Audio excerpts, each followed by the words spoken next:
I only get 1 minute of this presentation this morning.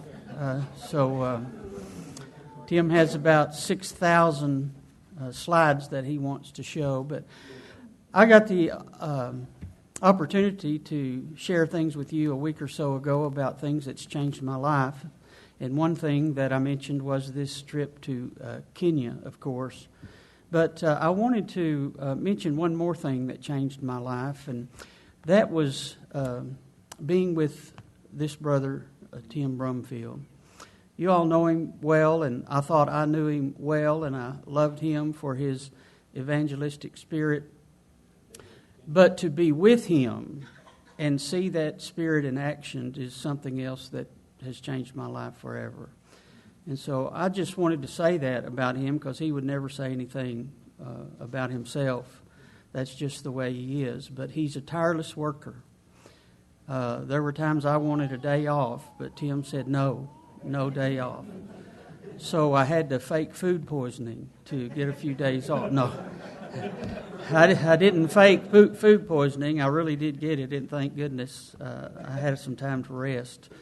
But I loved him before we went, but being with him for that time period gave me a deeper love and respect and desire to be like a real evangelist, Tim Brumfield. And so, Tim, I love you, brother, and I won't take any more of your time because that's all I have to say about that.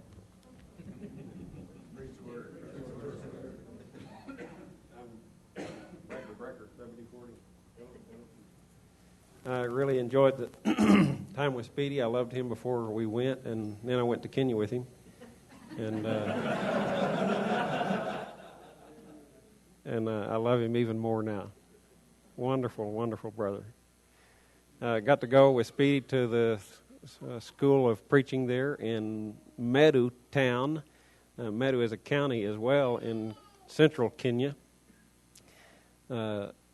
This is life as normal in the school there. They have their lunch in their lunchroom, and we got to be with them and spend some time with students and graduates and church leaders of that area and deliver solar players to about, I think, 70 or so in this school.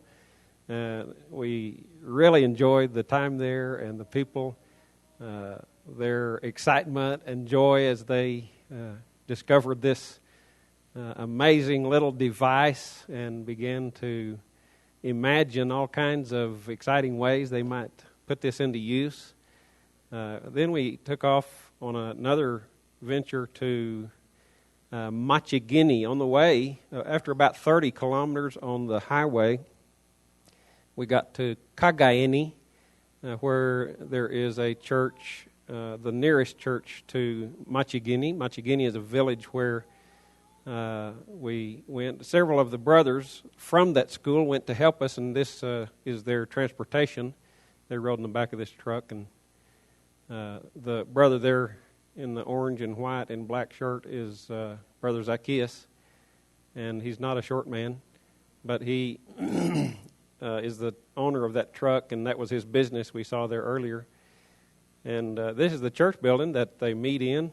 No electricity, even though that town has electricity. This building doesn't.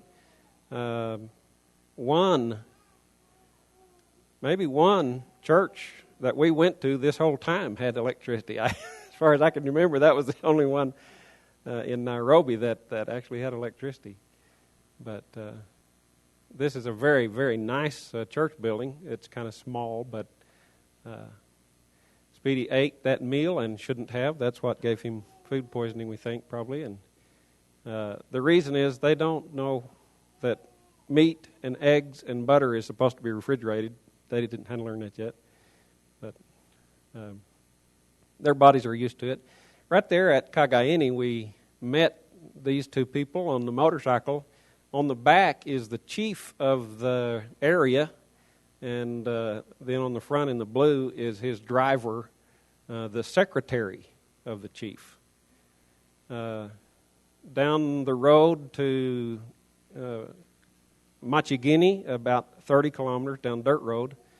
This is some good dirt road. There's heavy traffic, traffic problems as you go down the road, but that's just part of it. On the way, we made a turn, and this gas station is at that turn. And don't make fun of that gas station. That's one of the better ones. It really is. A lot of truck traffic down that highway, and we ran into that quite a few times. This road is pretty treacherous in places. You can kind of see in that picture some rocks sticking out. There's super fine dust on that road that's about 2 or 3 inches deep, literally. And then rocks are in there. We ruined 2 tires and had several flats, and probably that was the cause. Dusty road. Speedy got all dirty. We all did. Then we started arriving at the town of Machigini. It's not even a town. It's not even a village, just to be honest. It's actually just a marketplace, is what they call it. This is the chief's camp. The chief has this area where they meet and have whatever kind of assemblies and meetings. And downtown Machigini, the village where Geoffrey is from, born and raised in this town, in this area. There's the main square of downtown. That's the only houses in Machigini. There's a few on the other side of the street too, but that's about it. They're not houses, they're businesses, they're markets that are there. None of them were open, hardly at all, the whole time we were there. Very few, very little. But at the Chief's Camp, we started preaching and actually got the students from that school and church leaders help us invite people. They decided they needed to preach. And so Zacchaeus got up and started preaching and got his, got his group out there going and attracting all the people we could. We went door to door and invited people to come to the gospel preaching. And there's Jeremiah with Speedy, and I was on the other side of the street inviting people. One of the first people I went to was the pool hall, the local pool hall and drug store. But this is the local drug dealer. He's selling khat or mirah. It's a drug that's particular from that region. It's grown in that area.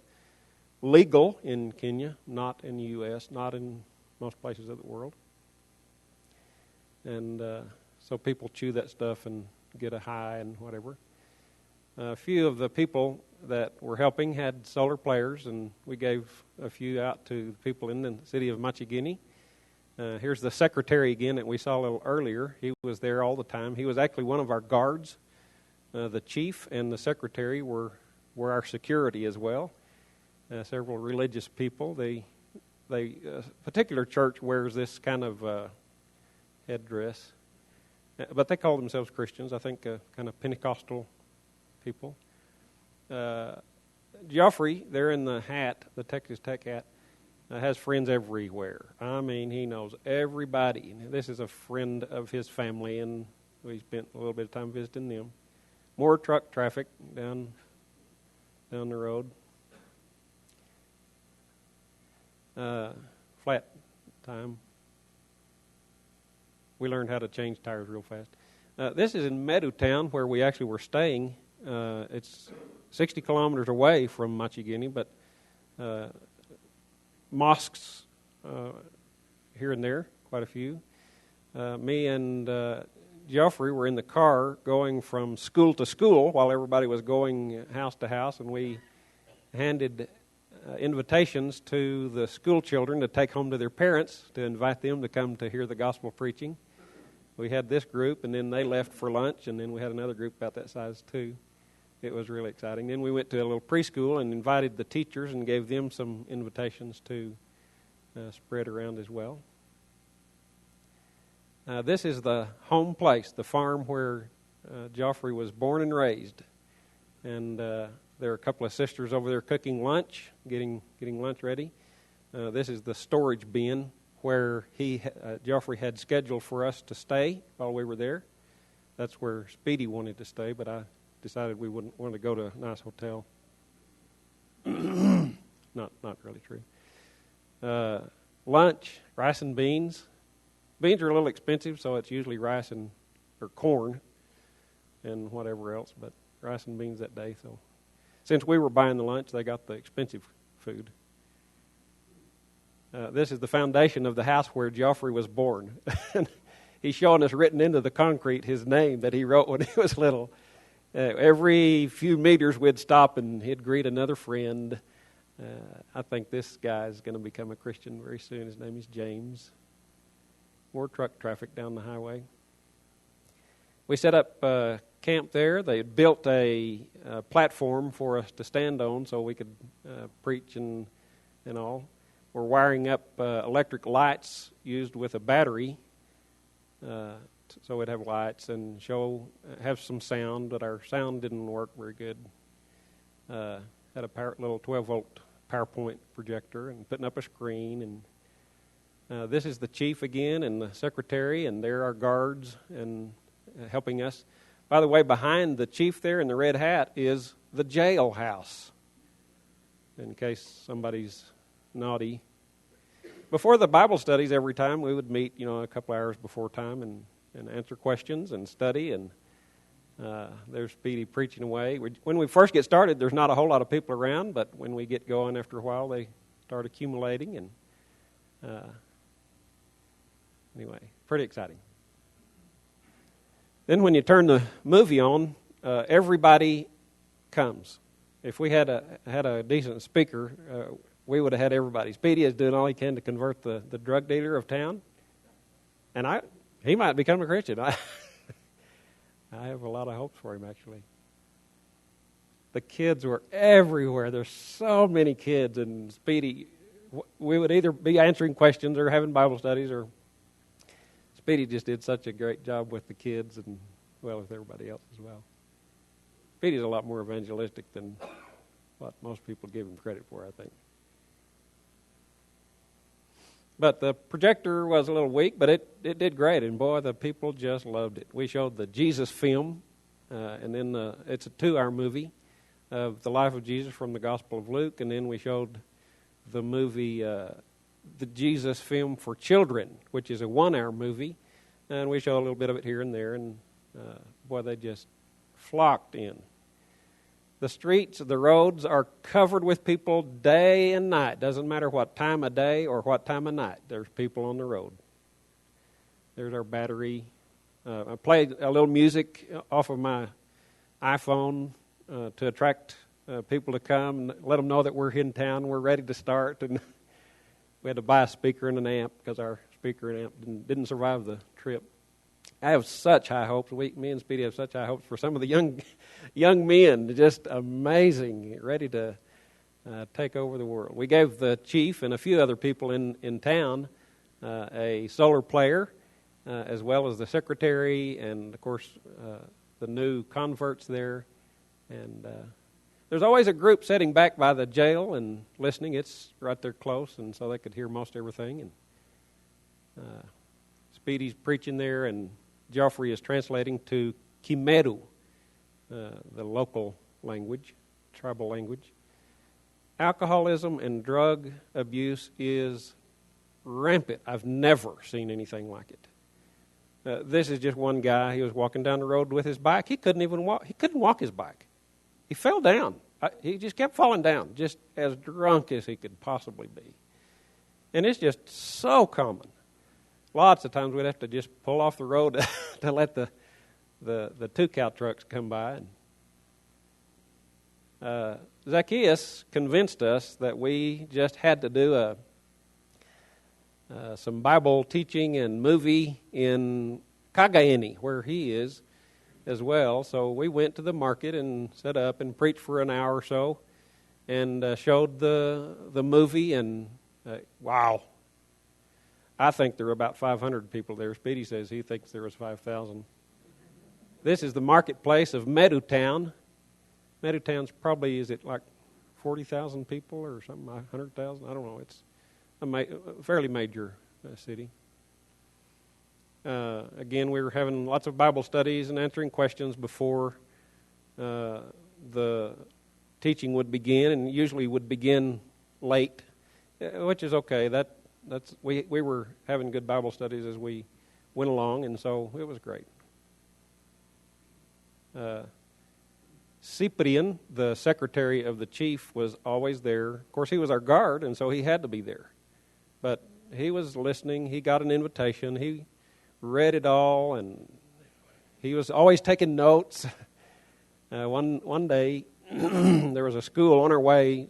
Somebody found out we were around and said, "Can you come to my school?" And so we went to a school near Kagaini, and they asked us to come and preach for a few minutes, and so we did that.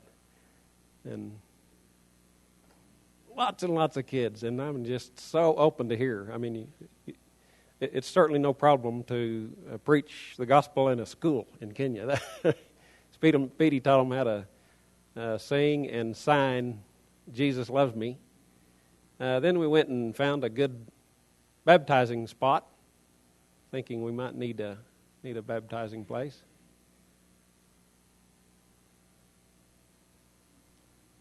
This one very elderly man came and bowed down before Speedy. "Get up, I'm a man just like you." And then he bowed down to me, and so I bowed down too. I got a little lower than him, and so he got a little lower than me, and my feet got on the ground, and I said, "Hey, I'm a man just like you." But eager to ask questions and find good answers. They use a good variety of building materials. Maybe Thursday night or Friday night, I can't remember. Cyprian came and brought us a little note and gave it to Speedy, and it said, I need to be baptized. And so the next day, we went to the river, about a half an hour walk down to the river. On the left here is Jeremiah. He was also baptized. On the right is the sub-chief of the Machigini area. So he's also very important and very interested. Before baptism, Speedy preached a while, and there's Geoffrey baptizing Cyprian and Jeremiah. Cyprian's wife and mother.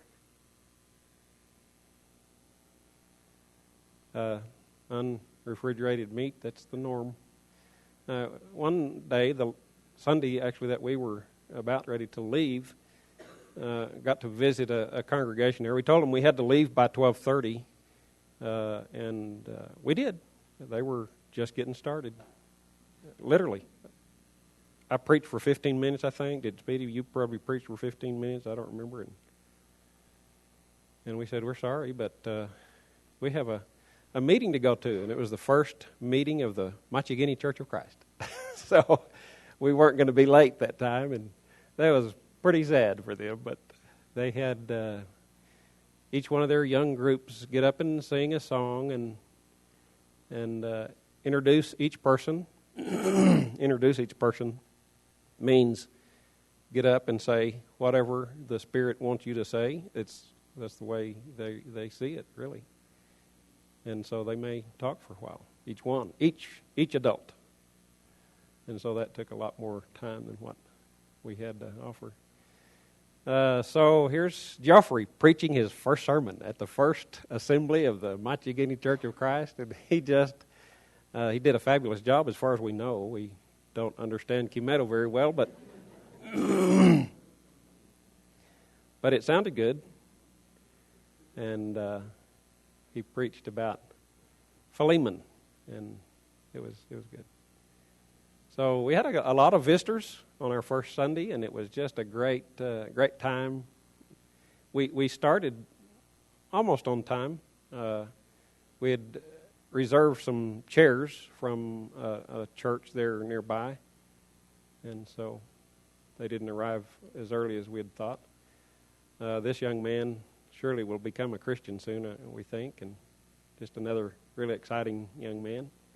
There's James there with his daughter. I think he will become a Christian soon as well. I told you we started a little late.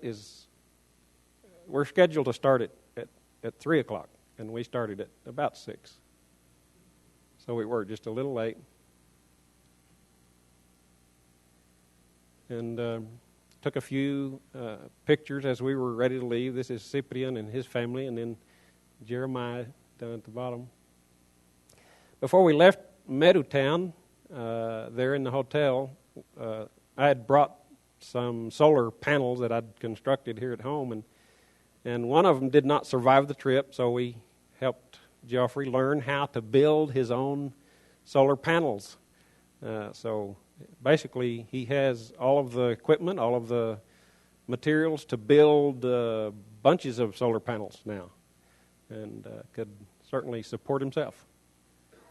There's a 2-donkey truck, a 3-donkey truck. This is the hotel Speedy wanted me to stay in. Police are mean in Kenya. They're just flat mean. At least 2 times they told us they were taking us to jail. They got us in the car one time to take us to jail. And 4 different times we had scuffles with police. They're just mean. Just flat mean. Their support is by being naughty. Every little bit, as you go down the highway, we were headed back to Nairobi. There were shepherd herdsmen with their cows and sheep and goats. And Stephen Owino in the blue shirt in the middle gave us a tour of the school where he went to school at the Nairobi Great Commission School. And we got to see the dorms. We got to see their area of influence, including nations around Kenya. They're doing a lot of work, have a lot of vision there. They try to equip their evangelists to do things to support themselves, like build their own oven and sell bread, raise chickens, raise gardens.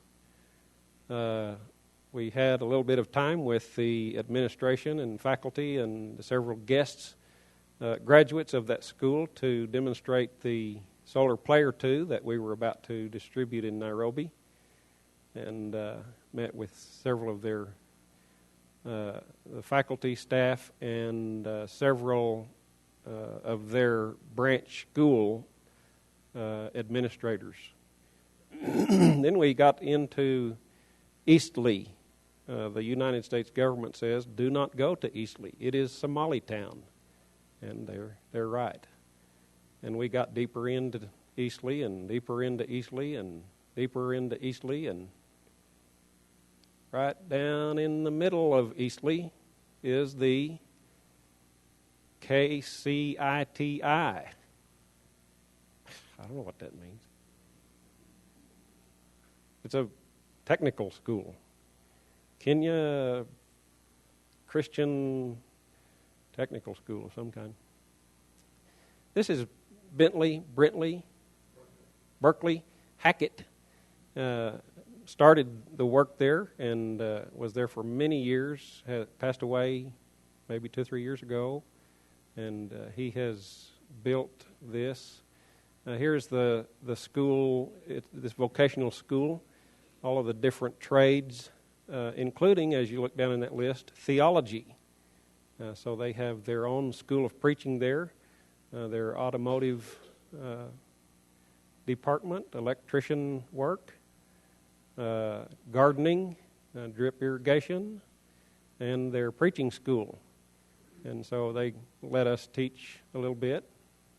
We really enjoyed that. This is their Bible building. They have a 1-year school at the present time, and they hope to become a 2-year school soon. In the black there is Claude Thompson, who was a guest there from Saturn Road in the Dallas area, was visiting. They have such a big, nice church building. The surrounding area there was not what it is now, was not at all a Somalian neighborhood, but it is now. And so they have a new people to reach out to, and here's a couple of their evangelists, Richard on the right, and so Grandma on the left. I don't know her name. I don't think anybody knows her name. Oh, besides that, that was Berkeley's wife, Charlotte, in the middle of that picture. They hope to make this into a dorm room eventually, as soon as they can get some kind of building permit. There's some of the neighborhood. This is the only church building that I think we went to that had electricity. But it's a big, nice building there, right in the middle of Somali town. The kids, all of the kids groups and teenage groups, they all got up and did a song, and adult group. And this is Sunday. Some of you have heard of Truett, help me with that name again. Wycliffe. This is Wycliffe, one of the leaders of the church there.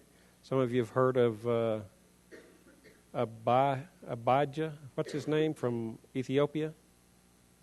Abihu. That's his brother. Can't think of his name. There are mosques all over the place. The fishing is good. There are some creatures. I didn't meet up with hardly any. Just one lizard. Some more crooked police everywhere you go.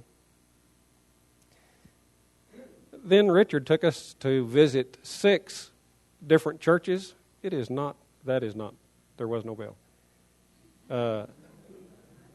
We went to visit these different churches and preached. Here's the pathway to the first church house that we went to. There it is.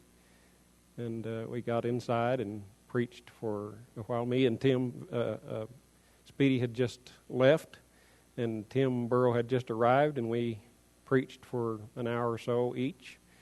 And they really listened. That's exciting, when people really listen. And really joyful time to be there. The second place, again, had no electricity, but it was at night. We rented a long extension wire and some electricity, and so we could have one light bulb. And there's a third place we went to. Really big, nice building. They're saying, please, we want to start a school in our building. That's begging for help of whatever kind. Anthony, one of the evangelists there, and his wife and baby Janet. By the way, babies are terrified of white people. They just don't know what to think.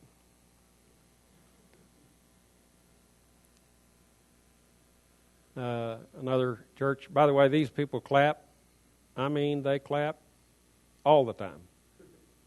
9 people came forward that day to be baptized, so we took off to the baptistry, to the river. Richard there on the left said, well, it's about a kilometer away. I said, hey, that's no problem. We can walk. So they all got in our van, and we walked, and we walked, and we walked, and we decided we've already walked over a kilometer.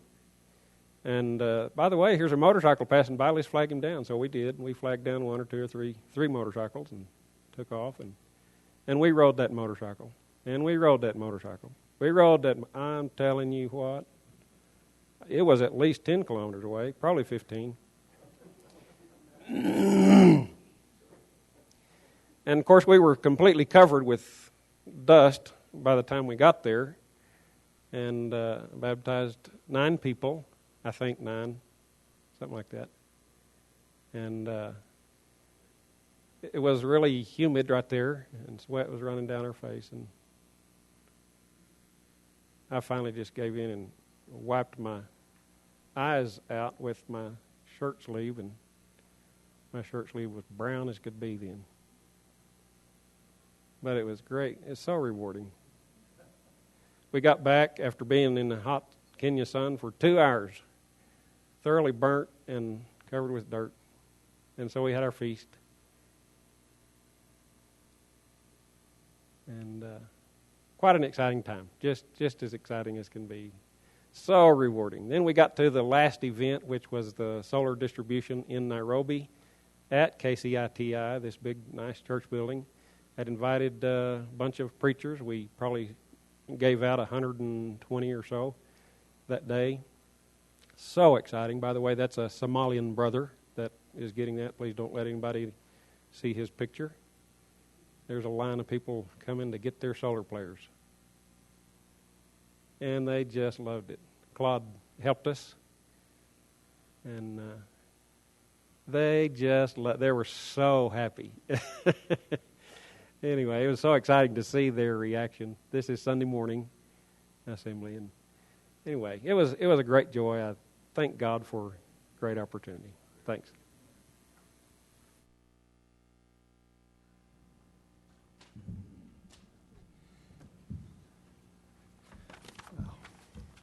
Great way to spend our morning. It's very encouraging. Tim Speedy, thank you. Tim Burrow. Tim is gone, but thank these men and others of like interests that want people to have other opportunities to hear the gospel. This solar player is an amazing thing, and we're so grateful for opportunities that presents for people to hear the word.